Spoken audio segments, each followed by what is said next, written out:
আজ আমার ভাই সাইকেল পেয়ে গেল। এদিকে জল অপচয় হচ্ছিল, তোমাদের ভাই বন্ধ করে দিল। এরপরে ভাইদের সাথে একটু ফটোশুটে তুললাম। এদিকে আমার বন্ধু সকাল সকাল চলে আসলো আমাদের এইদিকে, কারণ সে বললো যে ভাই একটা জায়গা যেতে হবে, চল আমার সাথে। বন্ধুর কাজ সম্পূর্ণ হওয়ার পর আমরা চলে আসলাম একটি দোকানে এবং সেখানে খেলাম আমরা পুরি, তাওরও মুখ না ধুইয়ে। আমার বন্ধুর সব কালো কর্ম আমি জানি, তাই আমার বন্ধু বলল তুই থাক ভাই, আমি টাকা দেই। এরপরে আমরা ফিরে গেলাম বাড়ি গিয়ে দেখি দাদা পড়াচ্ছে টিউশন, আর আমি তো পড়াশোনা করি না, তাই নদীর এদিকে গরু নিয়ে আসলাম আর একটু পরে ছাগলকে জল খাওয়াইলাম এবং বাড়ি এসে ভাত খেলাম।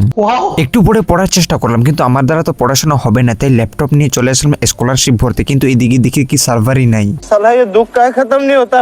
আমার ঠাম্মা করেছিল ধান সিদ্ধ এবং তাকে শুকাইতে হবে রোদে, সেজন্য চেয়ার নিয়ে নদীর ওদিকে চলে গেলাম ধান পাহারা দিতে। একটু পরে বাড়ি এসে দেখি প্রায় বেলা 12টা, আর বাবা বলেছিল গাড়িতে তেল ভরানোর জন্য, কারণ বাবা যাবে বাজারে। এরপর বাড়ি গিয়ে চলে গেলাম এক ভাগ্নের বাড়ি হটস্পট নিতে, কারণ আমার ফোনের হয়ে গেছে রিচার্জ শেষ। এরপরে করাত নিয়ে চলে গেলাম একটু খুঁড়ি কাটতে। কাজ সম্পূর্ণ করে স্নান করে আমি খেলাম ভাত, তোমরা খাও দুধ ভাত।